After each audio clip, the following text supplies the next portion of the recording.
সরস্বতী পুজো যেটা সমস্ত এতদিন পর্যন্ত এখানে কোনো বিভেদ হয়নি, কোনো বিভাজন হয়নি, একসঙ্গে আমরা সরস্বতী পুজোটাকে করে এসেছি। এখনো পর্যন্ত কলকাতা শহরের বড় বড় কলেজগুলোতে এভাবেই হয়ে আসছে, এভাবেই হয়ে আসছে। সেই জায়গা থেকে দাঁড়িয়ে না, এটা তো খুব স্বাভাবিক না যে সরস্বতী এই ধরনের ঘটনাকে জাস্টিফাই করতে গেলে এতগুলো উদাহরণ টানতে হয়। রাকেশ, এই সংস্কৃতির ওপর আঘাত নয়, সরস্বতী পুজো আজকে সাম্প্রদায়িক, আমাদের এটাও শুনতে হচ্ছে। সরস্বতী পুজো সাম্প্রদায়িক যারা বলছে তারাই আবার বড় গলা করে এই কথাটাও বলছে বহুত্ববাদের দেশ। এখন প্রশ্ন হচ্ছে যে বহুত্ববাদ, এক মিনিট প্লিজ, আমি আপনাকে বলিনি, ব্যক্তিগতভাবে বলিনি, আপনাকে ব্যক্তিগতভাবে বলিনি, না না এইটা আগে ক্লারিফাই করতে, আপনাকে ব্যক্তিগতভাবে বলিনি, আপনি ব্যক্তিগত নেবেন না বিষয়টা।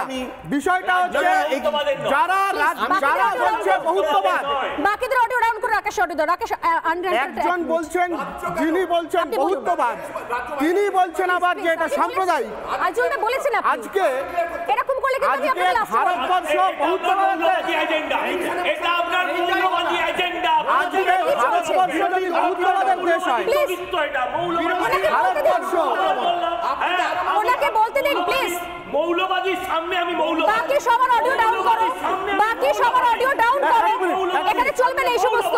রাকেশ বাবু অডিও অফ করো প্লিজ, আপনি বলুন প্লিজ, আপনি বলুন। ভারতবর্ষে প্লিজ, ভারতবর্ষে সরস্বতীর উপাসনা দীর্ঘদিন ধরে হয়ে আসছে।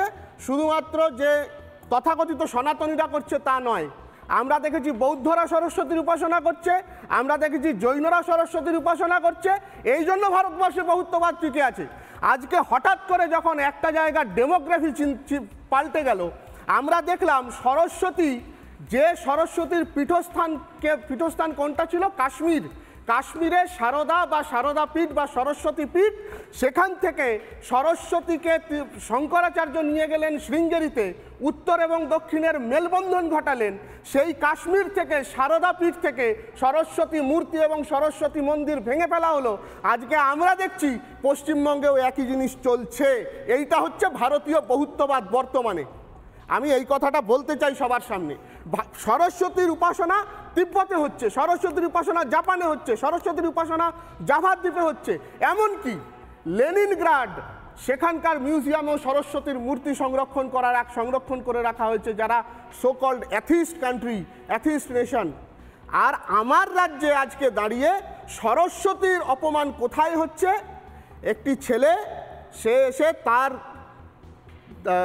যাকে বলে তিন কুলের কোনো ঠিক নেই, সেই ছেলেটি এসে স্কুলের প্রধান শিক্ষককে বলছেন আপনাকে 24 ঘন্টার মধ্যে ট্রান্সফার করে দেবো।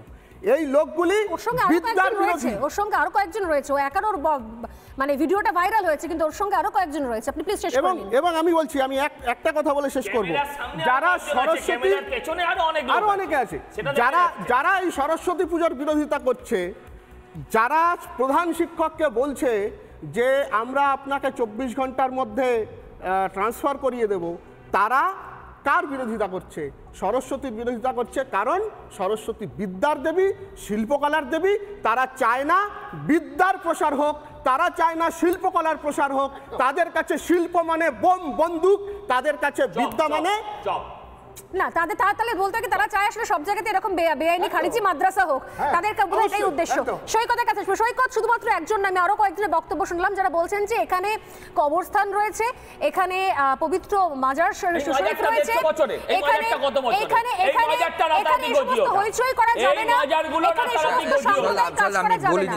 সৈকত, দেখুন, প্রথমত হচ্ছে ধর্ম এবং রাজনীতি মিশে গেলে, ক্ষমতাকে ধরে রাখতে গেলে ধর্মকে কিভাবে মেশাতে হয়, সেটা যখন ভয়ঙ্কর দিকে যায় তার পরিণতি এভাবেই হয়। আপনি যদি দেখেন আজকের এই ঘটনাটা, এর দুটো দিক রয়েছে। একজন সমাজ, মানে সে তো সমাজের পক্ষে ভালো নয়, সমাজ বিরোধী তাকে বলাই যায়, যে শিক্ষকের গায়ে হাত চলে। এটা কোনো বিচ্ছিন্ন ঘটনা নয়। এই যে বারবার বলছেন বিচ্ছিন্ন ঘটনা, একদমই নয়। এই ঘটনার সূত্রপাত যেদিন অধ্যাপিকার গায়ে জগ ছুড়ে মারা যায়, অধ্যাপককে গালে থাপ্পড় মারা যায়, টুকলি করতে না দিলে অধ্যাপিকাকে মারধর করা যায়। আমি কারোর সামনে বলিনি। এটা যদি হয় তাহলে মুশকিল হবে, এটা যদি হয় খুব মুশকিল হবে। এটা যদি আপনার প্রত্যেকটা কথা আমি পাল্টা যুক্তি দিতে পারি, কিন্তু আমার বলার সময় আপনি ডিস্টার্ব করবেন। আমি যে এটা কোনোটাই বিচ্ছিন্ন ঘটনা নয়, এটা ধারাবাহিকভাবে এই রাজ্য জুড়ে একটা বার্তা ছড়িয়ে যাওয়া গেছে যে শিক্ষকের গায়ে হাত তোলা যায়। এক, দুই হচ্ছে আপনি একটা ভয়ঙ্কর বিষয় এড়িয়ে যাচ্ছেন। সেটা হচ্ছে আমি ট্রান্সফার করে দেবো 24 ঘন্টার মধ্যে। তার মানে গোটা রাজ্য জুড়ে শিক্ষা ব্যবস্থার রিক্রুটমেন্ট থেকে শুরু করে শিক্ষা ব্যবস্থার ট্রান্সফার থেকে শুরু করে সবটা আজকে ক্রিমিনালদের হাতে, সমাজ বিরোধীদের হাতে। 2 নম্বর 3 নম্বর আজকে কোইন্সিডেন্ট আরেকটা গুরুত্বপূর্ণ ঘটনা বীরভূমের সিউড়িতে, যেখানে আইসির কলার ধরে ফেলছে একজন। আপনি ভুলে যাবেন না শিক্ষকের গায়ে হাত তোলা, আইসির কলার ধরে নেওয়া, তারপর আপনার মনে হয় যে এই রাজ্যে যারা ক্ষমতায় রয়েছে শাসক দল তারা কোনোভাবে গণতন্ত্র চালাচ্ছে, একদমই নয়। আমাদের বিজেপির বিরুদ্ধে বহু কথা রয়েছে, কিন্তু এই রাজ্যে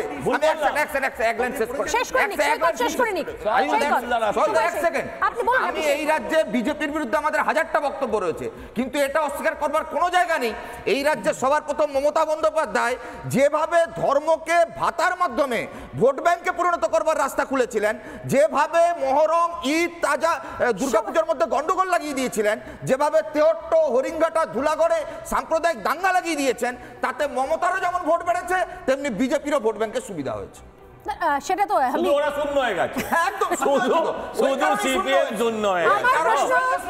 আইএসএফ এর সাথে হাত মিলিয়ে আমি শূন্য। এক সেকেন্ড শেষ করব। Thank you so much. সময় একদম শেষ। আমি 0-100-তে যাব না, কিন্তু এটাও ঘটনা যে দীর্ঘদিন পর্যন্ত এই রাজ্যের আমলে কোথাও কোনো পুজো বন্ধ করা হয়েছে জোর জবরদস্তি, সে ধরনের ঘটনা অন্তত আমার মনে পড়ছে না ছেলেবেলায়। আর মনে হয় কি যারা এখানে সিপিএম সিপিআই এর প্রার্থী হয়ে বসছেন, প্রতিনিধি হয়ে বসছেন, তারাও ছোটবেলাতে স্কুলে মন দিয়ে সরস্বতী পুজোটা করেছেন। সে যেভাবেই হোক, পরবর্তীকালে যাই করুন না কেন, সরস্বতী পুজোতে কোথাও বাধা। এবং এই প্রথম আমি শুনছি পশ্চিমবঙ্গের মাটিতে সরস্বতী পুজো নাকি সাম্প্রদায়িক, এবং সেখানে নাকি মাজার শরীফের নাকি শান্তি বিঘ্নিত হবে যদি নাকি এখানে হইচই করা হয়।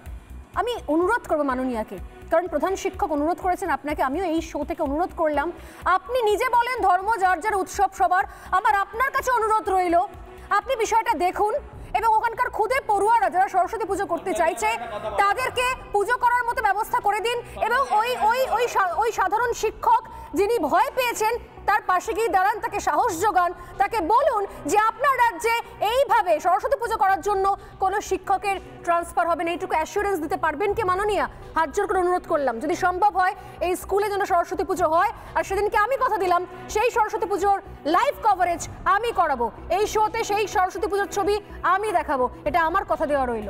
সময় শেষ, ফিরে আসছি বিরতির পর।